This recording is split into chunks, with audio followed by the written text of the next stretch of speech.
orang pertama yang menyebabkan saya last kali saya fikir saya kena tulis buku. Dia kata if you don't have a book, you are nobody. If you don't have a book, you are nobody. Okay, but if you have only one book, just one book, you are somebody already. Nampak tak? Okay. So dengan dia punya semangat itulah, okay, saya mula menulis buku tahun 2017. Tajuknya Travelogue Hufaz, Mengapa Aku Menghafaz Al-Quran. Dan buku Kaya Dengan Mas ni mungkin buku kedua ketiga saya pada tahun 2019. Okay. Kenapa saya tulis buku? Sebab saya ada banyak program saya bercakap. Saya ada banyak program saya bercakap dan saya selalu baca buku-buku orang terkenal dan selalu satu quote saya pernah baca, guru saya ajar, dia kata kalau you nak shortcut untuk berjaya, you baca buku orang berjaya tau. You nak berjaya, you baca buku orang berjaya kerana di situ mungkin tersimpan petua-petuanya selama berpuluh tahun. Macam mana dia boleh berjaya. You just you have to read only. You just have to read. Baca je sebab itu semua koleksi pengalaman-pengalaman. Dan dari situlah saya mula menulis buku sebab saya biasa buat seminar pasal emas. Masa saya jadi dealer emas kan. Saya mengajar emas di seluruh Malaysia. Saya pergi ke Indonesia, saya pergi Singapura. Saya even buat seminar emas dekat Madinah. Saya pernah buat wow, alhamdulillah, cantik. So saya kata kenapa aku perlu ulang benda yang aku dah biasa cerita kan?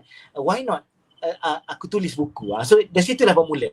So dalam buku tu saya ceritakan A to Z tentang simpanan dan pelaburan emas. Saya rasa buku tu taklah lengkap, tapi dia melengkapkan setiap apa buku yang ada. Dan you have to believe di Malaysia ni tak banyak orang tulis buku pasal emas. Tak banyak. Betul. Tak banyak. Kita boleh kira dengan jari lah orang-orang yang tulis buku pasal emas. Kalau ada di luar negara pun, mereka bukanlah spesifik tentang emas. Mereka adalah guru-guru kewangan yang hanya satu chapter daripada ilmu kewangan tu cerita pasal emas.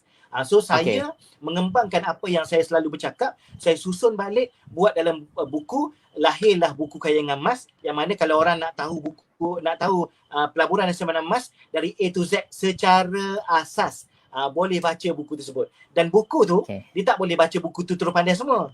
Dia kena baca buku-buku lain juga. Dan seorang guru saya, banyak guru guru saya banyak cerita, kalau kita nak pandai tentang satu topik, kita kena baca 10 buku tentang topik yang sama.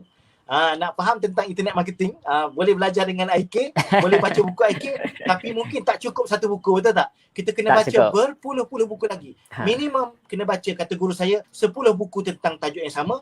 Dan 1/10 daripada ilmu emas tu, dari sudut teori dan praktikal, ada dalam buku Kaya Dengan Mas yang akan dilahirkan semula dalam tajuk baru. InsyaAllah dalam beberapa bulan lagi, InsyaAllah akan lahir buku yang baru, yang mana kalau ditanya apa isinya, mungkin lebih kurang sama dengan Kaya Dengan Mas, cuma dia lebih up to date lah. Sebab buku Kaya Dengan Mas saya tulis 2019.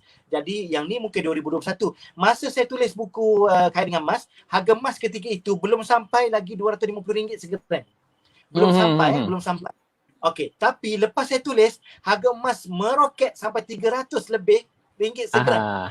So masa tu maknanya maklumat dalam 2017 tu outdated lah. Sebab harga tertinggi masa tu mungkin 250, tapi lepas daripada saya tulis buku Kaya Dengan Mas, harga sudah meroket ke 300, lebih kurang RM310 segram. So dalam buku terbaru saya nanti, insya-Allah maklumatnya lebih up to date. Itu secara ringkas tu.